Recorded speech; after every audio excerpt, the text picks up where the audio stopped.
All right, welcome to our weekly Kent seminar.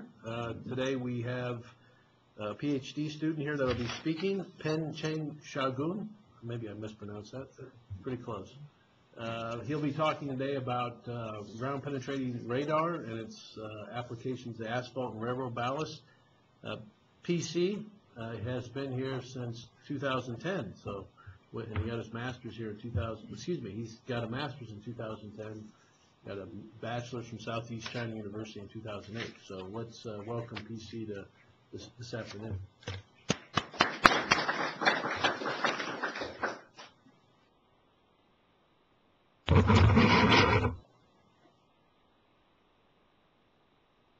Okay, thanks for the nice introduction. Again, my name is Pengcheng. I'm going to talk about the implementation of ground penetrating radar on asphalt pavement and railroad ballast. And before I start this presentation, I would like to acknowledge my advisor, Professor Imada Kali, for his contribution to this study. And this presentation will include introduction, principle of operation, current state of knowledge, and I will talk about two applications. One is the application on asphalt pavement compaction monitoring, and the other one is the application on quantification of railroad ballast falling. And then, of course, conclusions. Okay, so most of you have already known that GPR is one of the NDT techniques. So what is NDT, and what kind of NDT techniques we have in civil engineering?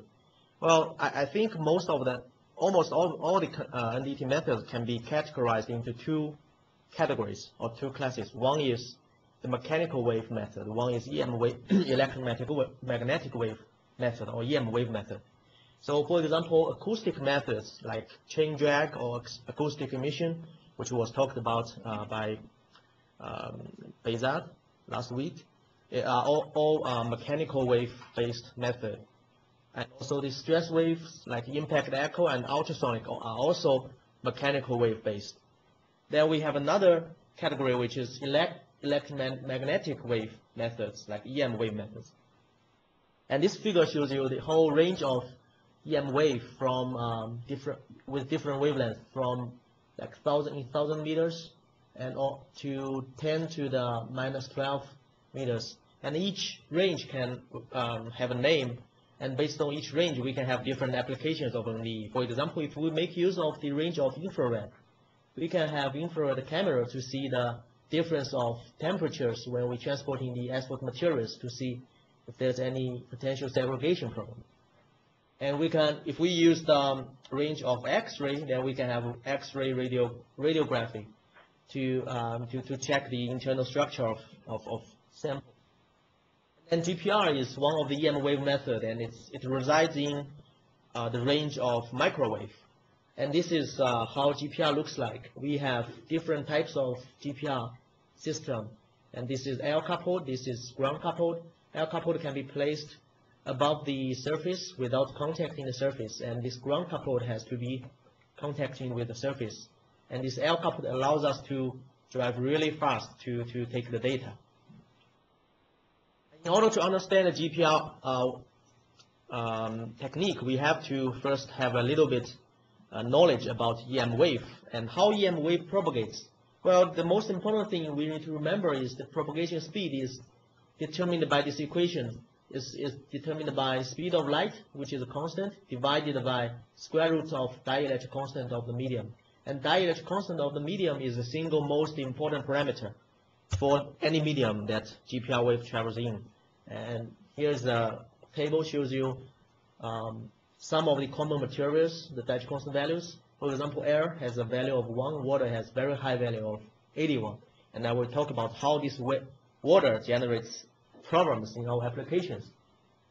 This animation shows you how the dielectric constant value affects the GPR wave propagation.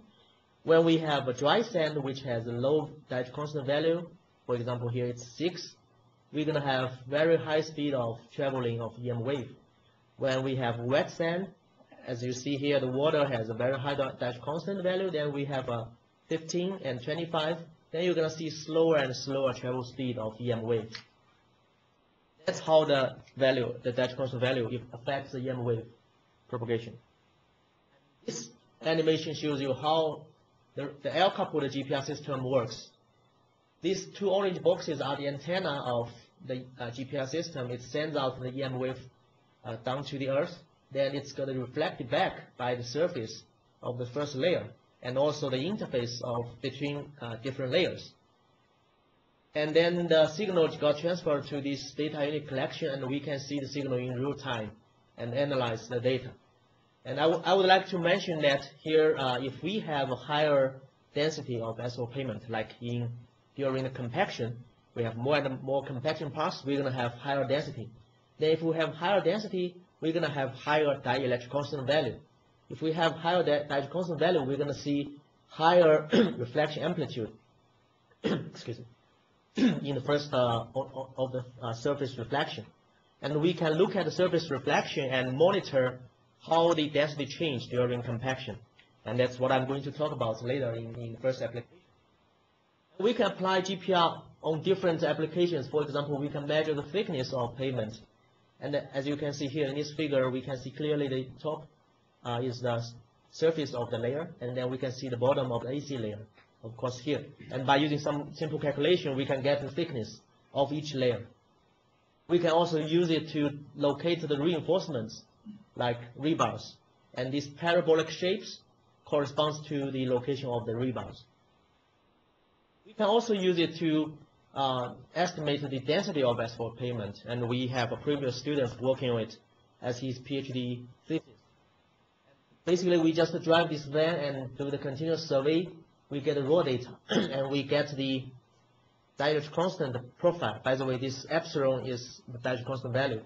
Then we can use a model, we have named it as ALR model, to translate it into the GMB profile, so we can get the density. So based on all these previous developments, now we try to move this application forward one step ahead, which is we want to apply GPR to asphalt pavement compaction monitoring, because we have the ability to measure density. So it's natural for us to think, okay, we can use this method to use for pavement compaction monitoring to fully unlock its potential. So the motivation is pretty straightforward. We all know that density is critical to asphalt pavement, and density that is too high or too low can result in pavement distresses like bleeding or rotting. And it's an important parameter for QC/QA. During the construction, after the mixture is designed, then if we want to get proper density, it has to be achieved by compaction. And so far, we didn't have a good way to monitor the compaction in real time. So we want to avoid under or over compaction in order to get the desired density. So let's look at what's the current techniques we are using. Coring method is the most accurate way to get the density, but it's destructive, it's time consuming. It can never be done during the compaction. And during compaction, what we use is nuclear density gauge. However, it also has some disadvantages, like it's using radioactive material, which causes some potential hazard to our health. And it requires special handling and storage, which increase the cost. And most importantly, it's a spot test, which means we cannot continuously measure the density. It cannot represent the whole area of the asphalt mat. And of course, we developed a non-nuclear density gauge, but it's still a spot test. It requires surface contact too, so it cannot be measured very fast speed. And the recently developed intelligent compaction or IC technology, it's a continuous measurement method. However, the way it works is it's reading the accelerometer data and to transfer this data to stiffness. However, we know that the stiffness changes with temperature. So during construction or compaction, the temperature drops and then stiffness increase. So it doesn't mean that your density is going to increase. It's probably going to be affected by also subgrade conditions. And even according to some reports, the rolling speed of compactor can even affect this IC readings. So when we look at our GPR system, we found a lot of advantages that can probably overcome the previous mentioned disadvantages. For example, it's non-destructive, it's non-hazardous. It provides continuous measurements and provides high coverage area. Survey speed is pretty high, doesn't require surface contact. And it's temperature independent, and it doesn't depend on the subgrade condition either. and travel speed doesn't matter to me because EM wave travels really fast. So it has been successfully applied for thickness and density measurements, and we think it's a promising technique for compaction monitoring. However, there are, of course, challenges. Otherwise, people have already used it. And this is our roadmap, our kind of ultimate goal. So think about it. Imagine it. If we have a compactor, we mount our GPR antenna on it, which is suspended in the air. We incorporate the GPR data to the GPS data. GPS data is used for recording the location of the compactor. Then we can get all the GPR readings at each point. Then we plot them, we transfer them into GMV profile or density data, then show it on the screen of that can be seen by the compactor operator. Then the operator can adjust accordingly. Of course, how to adjust is another research topic, but here I'm talking about can we get the data and show it in real time to the operator. And as I mentioned, that the challenge is water. During compaction, we have this kind of nozzle, and the nozzle going to spray some water on the roller, and the water going to remain on the asphalt pavement. And if you remember the previous table, that water has very high diode constant value, which can pose challenge or affect the GPR signal.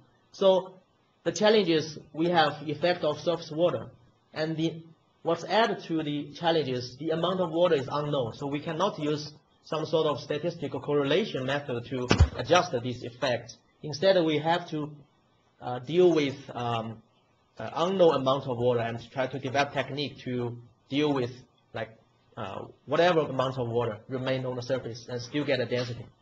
So now let me elaborate this challenge. If we have more passes, compaction passes, then we're going to have higher density.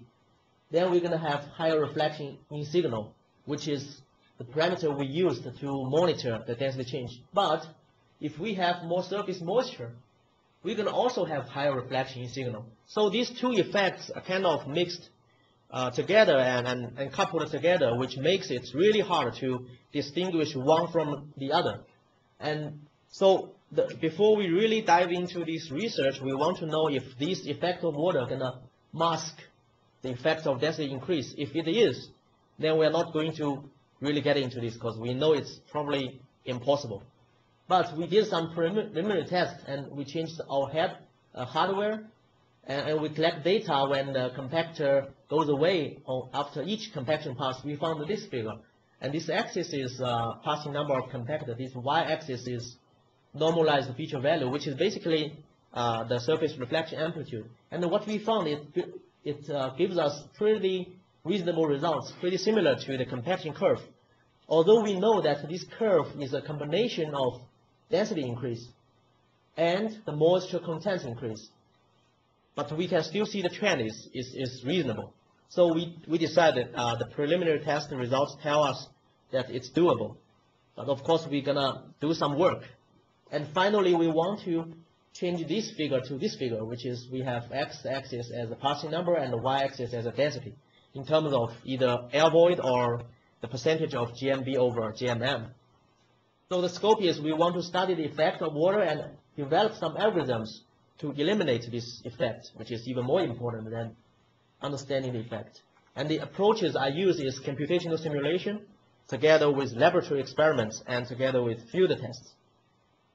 So let's first talk about the computational simulation. So I use the technique called FDTD, or finite difference time domain. It's basically also a finite element method. It's similar to what we used in most of the civil engineering applications. The only difference is we are not only discretizing the space, we are also discretizing the time. So we can see the wave propagation with time. And these are three scenarios that we do for all the GPR data collections, which is sometimes we need to point upwards to collect air data because we need to collect environmental noise. So we can deduct this noise later on. And we need to also put a copper plate underneath the GPR to collect the copper data in order to know what we are really sending. We of course need to collect the pavement data. And these are the simulation results. And in air data, there's no reflection. And in copper data, all the reflections are reflected back by the copper because copper can be considered as perfect reflector. In pavement case, part of energy is going to be reflected back, and a part of energy will be penetrating down to the pavement. And by placing what we call its observation point, it's same as the receiving antenna in the real. We can get the GPR signal. Of course, the previous one is a very simple case, just to show you the idea. In real simulation, I use this pavement model. It's pretty simple, but it's okay because I'm only interested in this surface reflection amplitude. So what's underneath doesn't matter to me. And by the way, this PML is a perfect match layer is a technique in FDTD simulation, which is very important. And a lot of problems of FDTD comes from this absorbing boundary condition. So in order to simulate the moisture remain on the surface, I placed a thin wet AC layer, which is basically a mixture of asphalt material and water. So now I can adjust the diode constant or adjust the density of AC layer to simulate with more and more parts. I have higher and higher density of asphalt pavement. I can also change the surface water content by adjusting this diode constant value of the thin wet AC layer. And I want to see how this is going to change with my GPR signal, and how, if I coupled these two effects together, is there any way to separate them? And before I really choose you the real results, I would like to also mention a very important step in the FDTD simulation, because by browsing all the literatures, I found that all of the FDTD simulation is not designed for GPR simulation, because it's not calibrated. By calibration, I mean I want to get the simulation results exactly the same as the real results. But if I use the excitation source in the literature, which is using the Ricker function. By the way, Ricker function is the first derivative of a Gaussian function. And most of the literature doing GPR simulation is using this. I found that it cannot give me the exact same results. And this red line is the real data, and this blue line is the simulation data. If you look at here, there's a mismatch here. And this is a copper data, which means I collect data on copper, on top of copper in real. And I also do the same in my simulation. I collect data on surface, which is asphalt pavement, and I also do the same in that simulation. I found their mismatch. And this is in frequency domain. And this mismatch also reflects in frequency domain.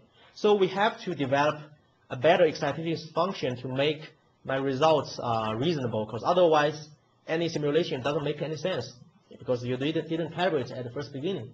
And this is a lacking of knowledge in all the literatures. And this is the equivalent source I found. This showed in this black dashed line. Due to the limit of time, I cannot give you all the process of how to find this equivalent source, and this is what I get for the equivalent source. But during this process, I used some back calculation of real data. So I introduced some noise. So we need to add another step, which is to filter out the noise.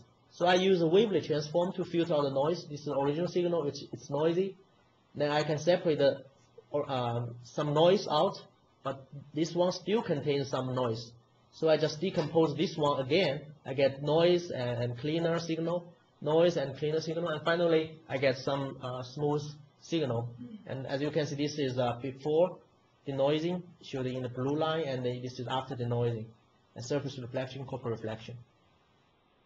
So this is the final result of my calibration, and I can get exactly match, except a little bit of difference. Of course, you cannot get really exact signal, but this is pretty satisfactory.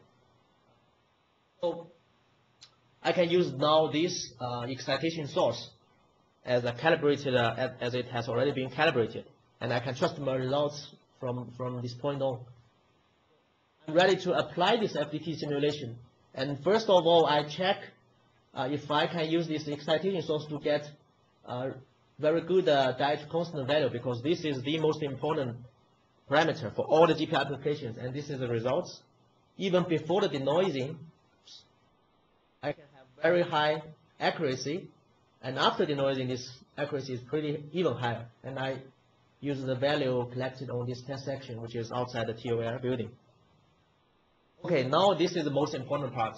As I mentioned, the utmost challenge is we don't know the effect, we cannot distinguish the effect of density variation, density change, from the effect of moisture change. So let's look at how they are different.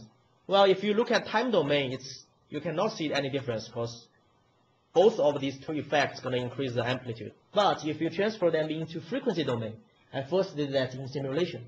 If you look at it in frequency domain, you will find that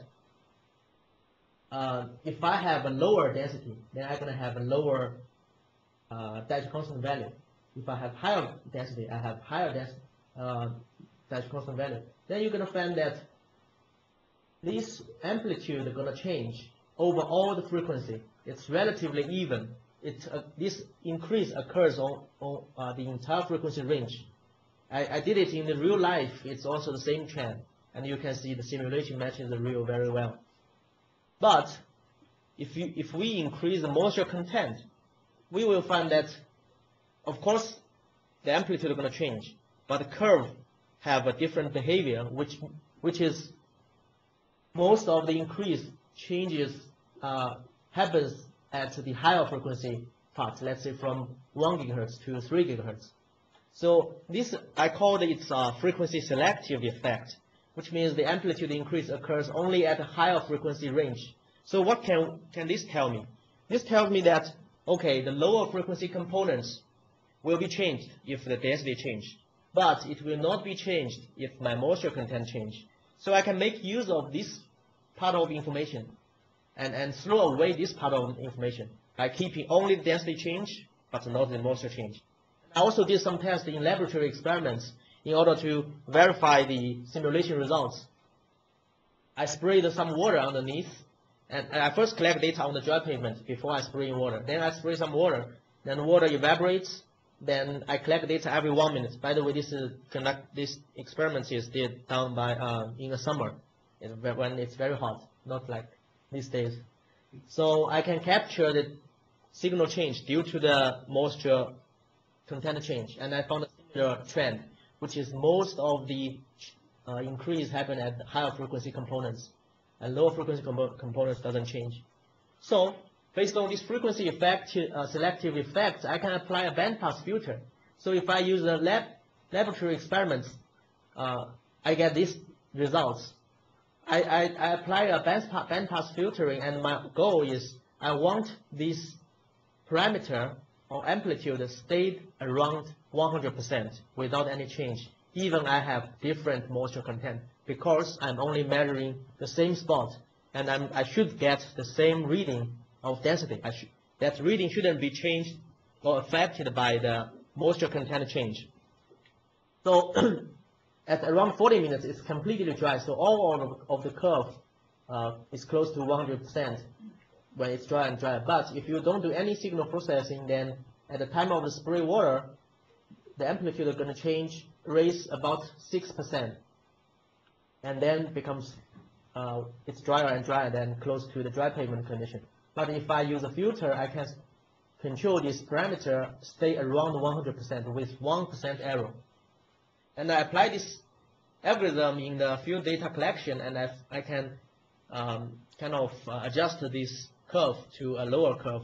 And as I mentioned, this previous curve is a mixed effect of density increase and moisture content, but this red curve is only density increase curve without any effect of moisture.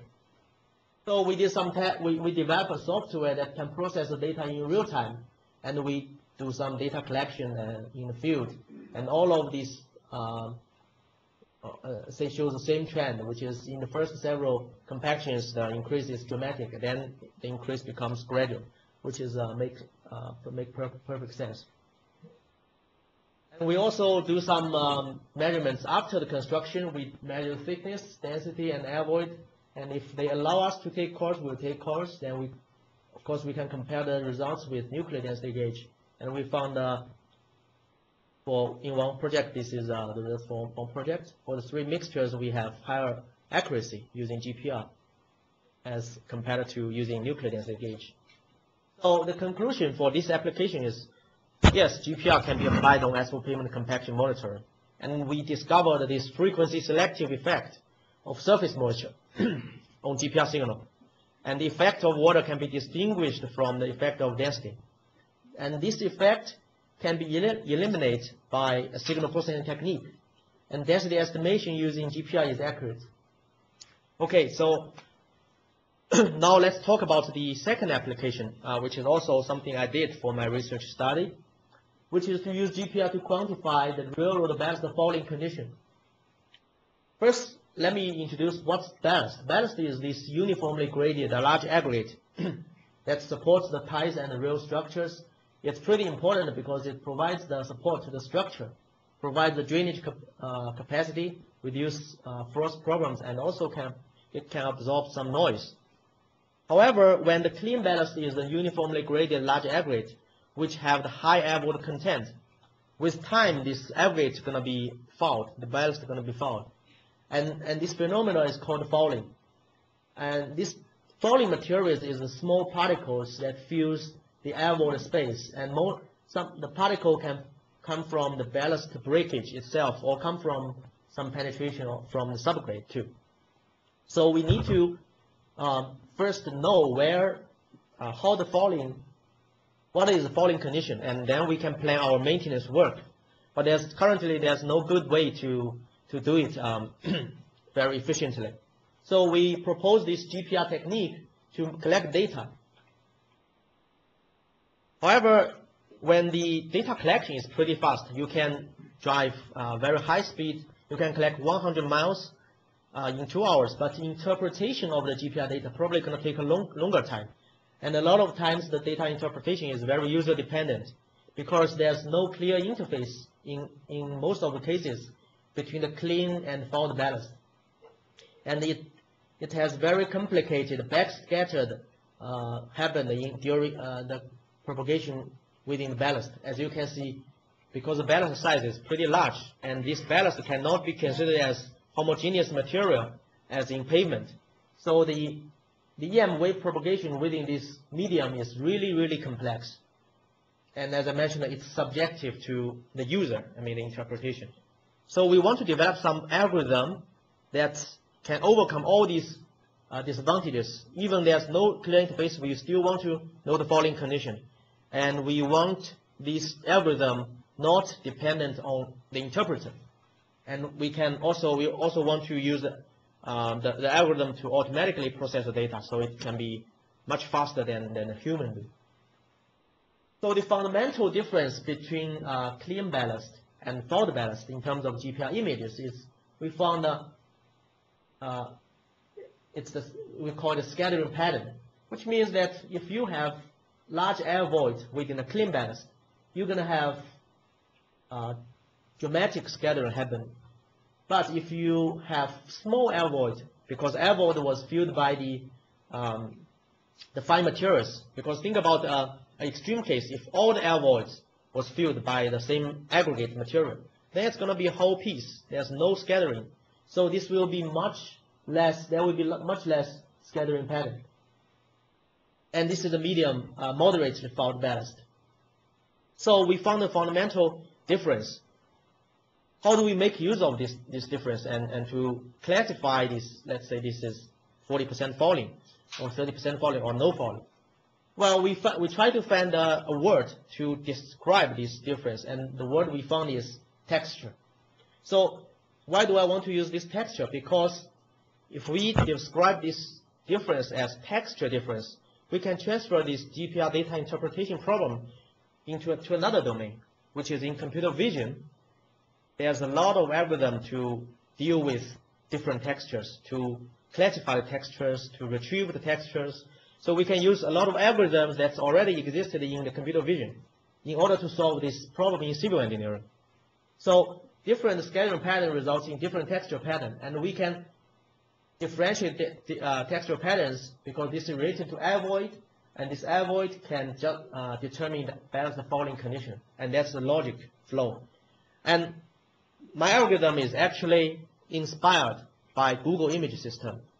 So previously, when you want to search an image, we are only using the text or tag. We call it text-based image retrieval or tag-based image retrieval. So you have to describe what you want.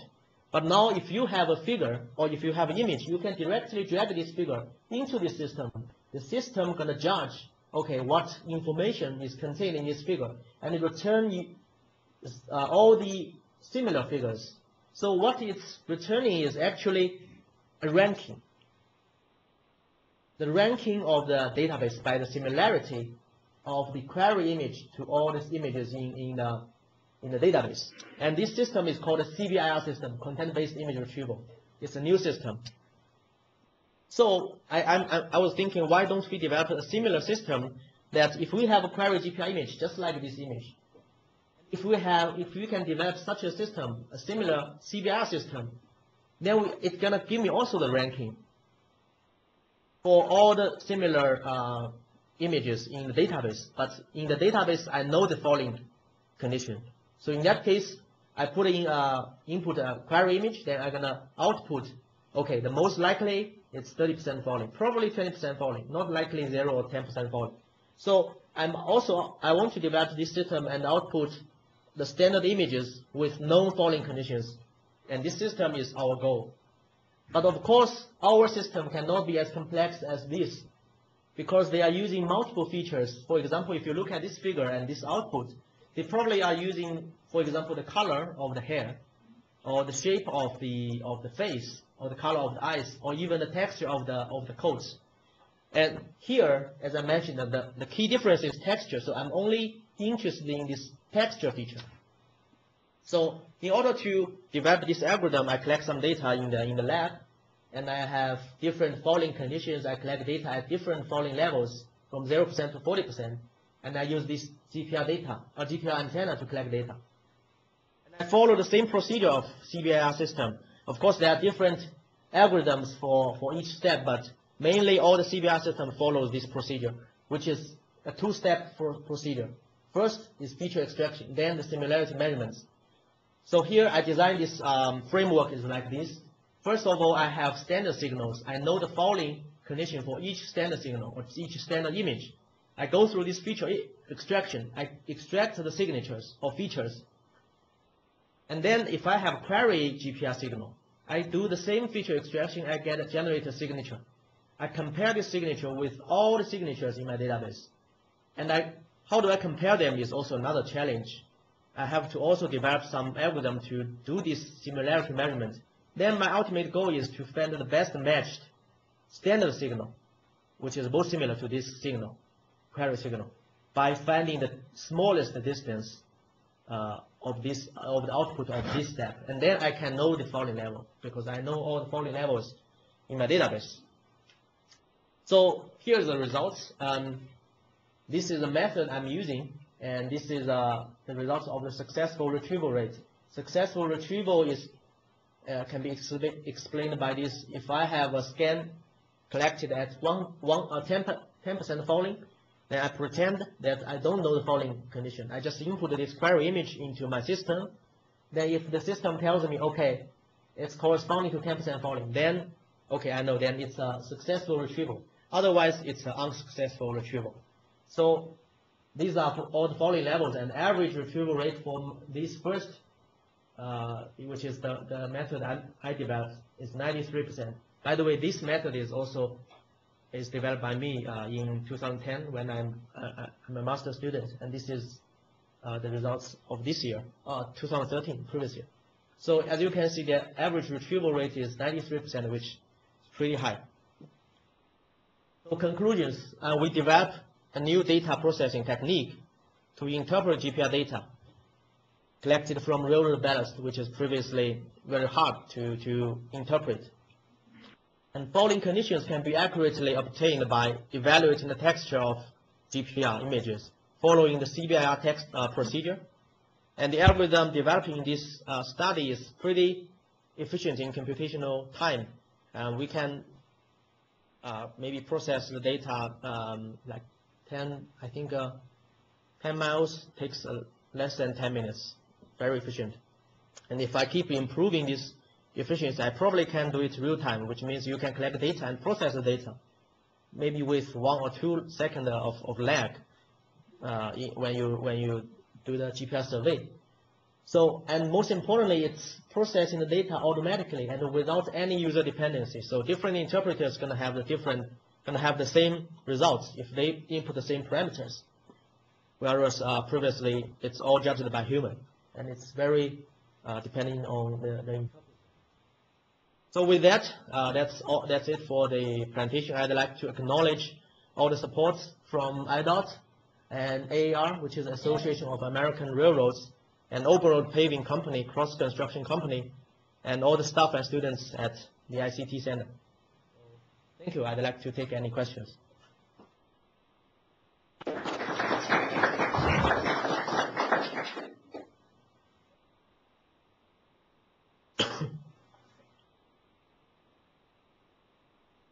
Yes, Jim. With your railroad database, you go out to are other companies using it where you could get their data from them and then? Well, in order to get really accurate data, of course, the best way is probably you're going to take some ballast and do a pre-test before the real 100, 200 miles test. I mean, you use the same data from that field. That's going to give you the best accurate results. I mean, I think that's also doable. It's considering the significant time saving when you do the GPR test. If that's not an option, then you're probably going to use some previously defined laboratory results as your standard signal, as your database. I think you have both options. Yes, Professor.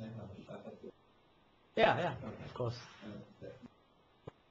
Or is measuring.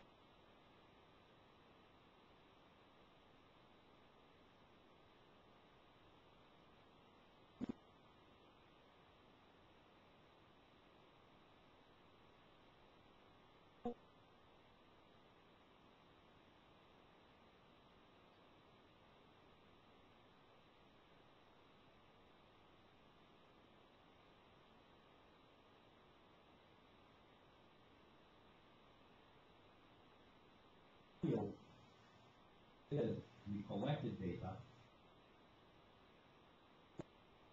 put them in, and we feed them, and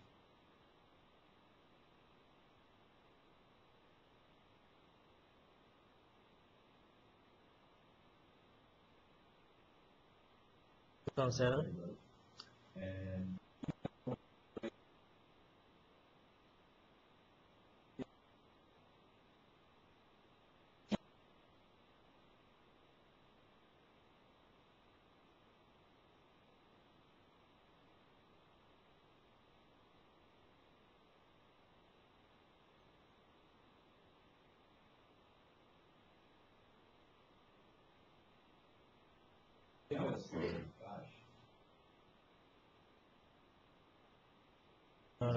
PPCI. Colorado. Yeah, Colorado. But you went to Alaska. I didn't want you to ruin my trip. No, So, yeah, Hassan. So, what if purity and the texture of they affect the texturing pattern? You mean texture of aggregate? Yeah. I don't. Texture of aggregate. No. Do they have any impact on the standard pattern GPR? I don't think so, because the texture you are talking about of aggregate is something that you want to measure using your scanner. I mean, that level of difference will definitely have no effect on GPR signal, because GPR, when you talk about that something has effect on the signal, either it has very high diagonal constant value or it has large size compared to wavelength. I mean, you have to always compare to the wavelength, and that texture change, you are talking about maybe less than millimeter or centimeter, and my wave is like 15 centimeter, so it will never have any effect on this. What's dominant, what's having effect, I mean, what's most sensitive is still that air void, because that is comparable to the size of my wavelength. That's how we can use this method. Otherwise, it will be affected by so many other variations. In this application, it's just simply affected by this Asphalt size change, which is directly related to fouling level change.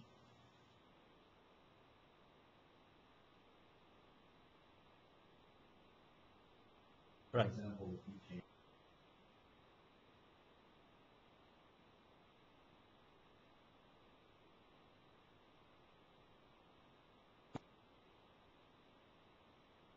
air void, say,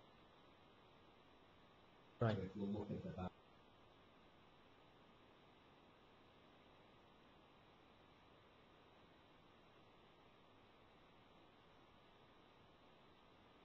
Right. If you are really interested, Professor Akade has a previous paper especially talking about how to select the frequency of the antenna on the ballast survey using GPR. So yeah, frequency really is important. See?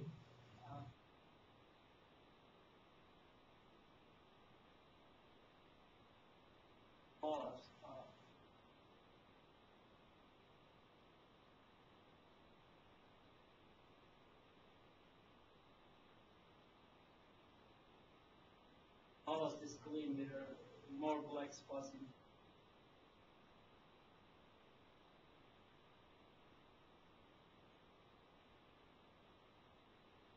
Volume? like just looking at the picture Mhm. and in image analysis and you get the texture from the Yeah. images and texture. You are talking- Yeah. You are talking about some algorithm in this step. Yeah. I mean, all the CBR system has two steps. One is feature extraction, one is similarity measurement. And I'm using the feature of texture.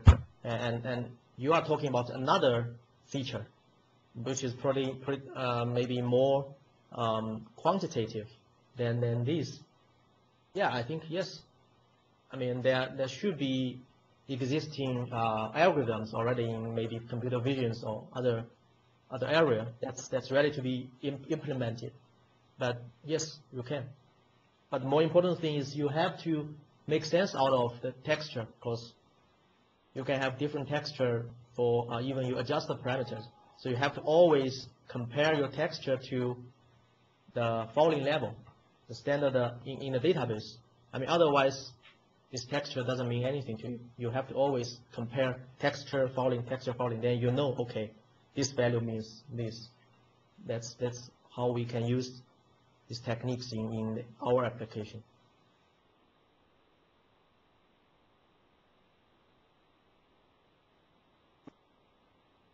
Mhm. The compaction. That's my favorite part. Okay, good. Which, I guess, how do you envision implementation? I haven't done it, but I'm expecting the following PhD student gonna do it, because that definitely requires another PhD. that's news from you. Yeah, but I didn't do that, but I give it kind of a lot of thoughts, because when you do something, you have to make sure, okay, maybe there's some challenge, but it's doable. And I think yes, it's doable. Because if you compare our technology to the compaction monitoring, the intelligent compaction technique, what we essentially want to know is some mechanical property of the pavement, or let's say density property, and they are using a mechanical method to get mechanical property, whereas I'm using electromagnetic method to get like traditional property. So what I want to say is their method is more sensitive to like vibration and rolling speed and all those stuff, because all the mechanical stuff can affect that mechanical measurement. Whereas in my case, all this mechanical stuff is not affecting my EM wave method. For example, rolling speed, it doesn't matter to me. No matter how fast you move, it's like static for my to the EM wave, because it's not in a level of same speed. So that rolling speed doesn't matter. And then the biggest challenge is vibration. Well, we have the same vibration in test when we do the pavement test. So how we adjust that vibration? Well, vibration to EM wave is not vibration. It's just you have different height. So how is the height matters? The answer is yes, but the answer is no. Because yes, because the EM wave is propagating, it's not a laser.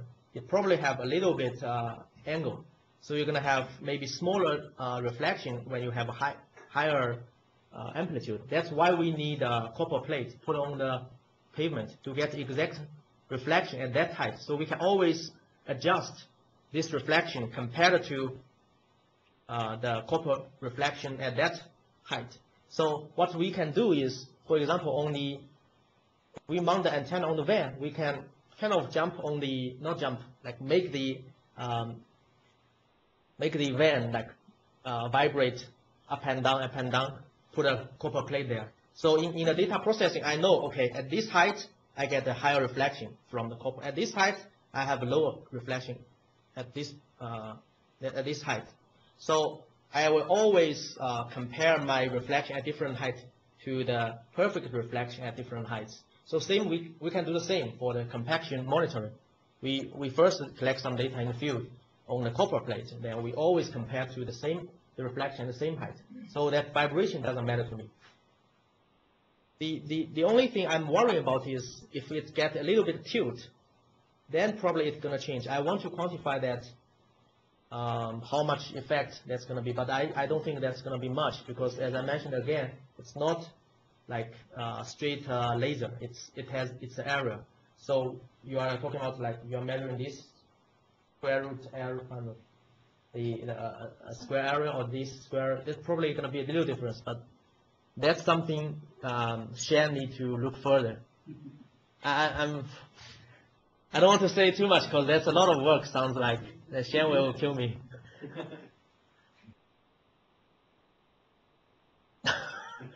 Okay.